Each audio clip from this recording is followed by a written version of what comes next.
Assalamualaikum warahmatullahi wabarakatuh.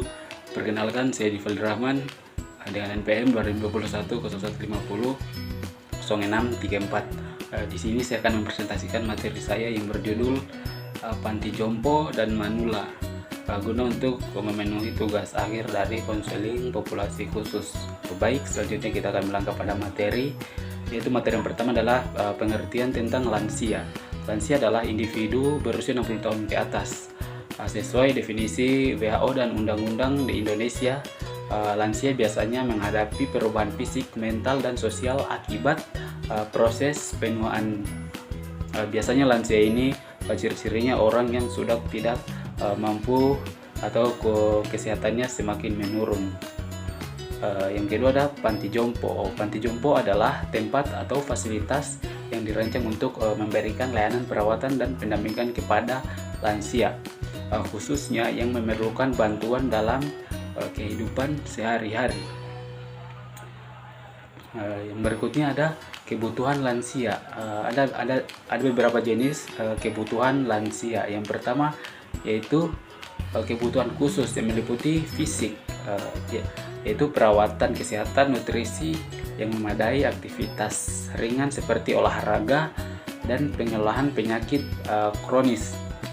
Yang berikutnya adalah psikologis, di mana dukungan emosional untuk mengatasi kesepian, rasa kehilangan atau kecemasan. Yang ketiga ada sosial, interaksi dengan keluarga, teman, atau komunitas untuk mencegah isolasi sosial. Yang keempat adalah spiritual, yaitu bimbingan spiritual atau keagamaan untuk menjaga keseimbangan batin. Yang berikutnya lagi ada jenis-jenis panti jompo. Pertama ada panti sosial Tresnawarda. Biasanya panti sosial ini dikelola oleh pemerintah yang memberikan layanan perawatan dasar bagi lansia terlantar atau tidak memiliki keluarga. Berikutnya ada panti jompo swasta yang dikelola oleh pihak swasta, biasanya menyediakan layanan yang lebih lengkap seperti perawatan kesehatan khusus. Dan yang ketiga adalah day care lansia, layanan harian untuk lansia yang membutuhkan perhatian selama beberapa jam, tetapi tetap tinggal bersama keluarganya.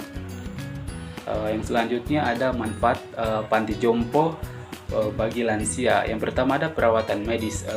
Lansia mendapatkan pengawasan yang rutin dan layanan kesehatan yang dibutuhkan.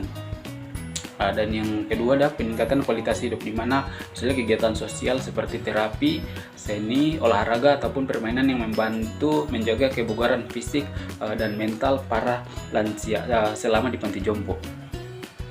Yang ketiga ada lingkungan yang aman. Lansia tinggal di tempat yang dilengkapi fasilitas keamanan dan pengawasan selama 24 jam. Jadi di sini lansia itu keamanannya terjamin oleh pihak panti jompo. Dan yang keempat ada pendampingan profesional. Lansia biasanya mendapatkan perawatan dari tenaga medis ahli seperti perawat dan terapis.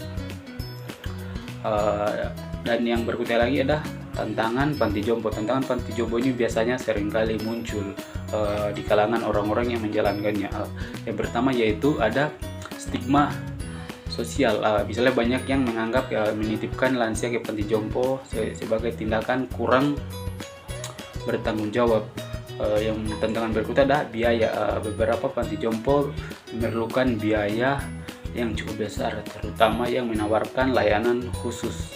Dan yang ketiga adalah kesejahteraan sosial, di mana lansia di panti jompo mungkin merasa terisolasi dari keluarga atau mengalami kesepian.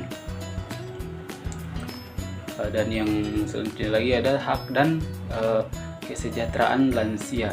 Yang pertama yaitu ada hak untuk hidup bermartabat dan mendapatkan perlakuan yang manusiawi. Yang kedua, hak atas kesehatan dan akses medis layanan. Yang ketiga, hak untuk tetap berinteraksi dengan keluarga dan masyarakat. Yang keempat, ada hak atas kenyamanan, keamanan, dan kebebasan diskriminasi. Yang berikutnya ada tips memilih panti jompo. Yang pertama yaitu ada fasilitas. Pastikan panti jompo ini bersih, aman, dan memiliki fasilitas yang memadai. Yang kedua ada layanan medis. Pilihlah panti dengan staf medis yang berpengalaman, terutama jika lansia memiliki kondisi kesehatan tertentu. Yang ketiga ada lokasi. Pilihlah panti jompo yang mudah dijangkau oleh keluarga untuk mempermudah kunjungan keluarga di panti jompo tersebut. Yang keempat ada reputasi. Melihat ulasan atau pengalaman orang lain tentang panti jompo tersebut. Berikutnya ada alternatif panti jompo. Yang pertama ada perawatan di rumah. Memperkerjakan perawat pribadi untuk mendampingi lansia di rumah. Yang kedua komunitas lansia.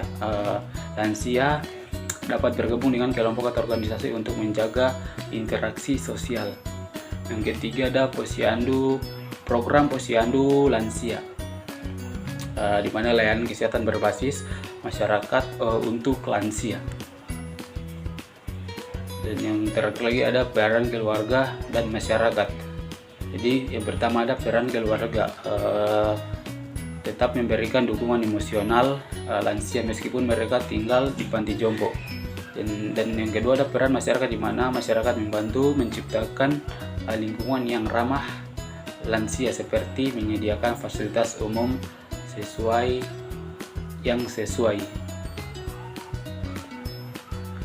Baik, sekian presentasi dari saya tentang lansia dan panti jompo. Saya akhiri, assalamualaikum warahmatullahi wabarakatuh.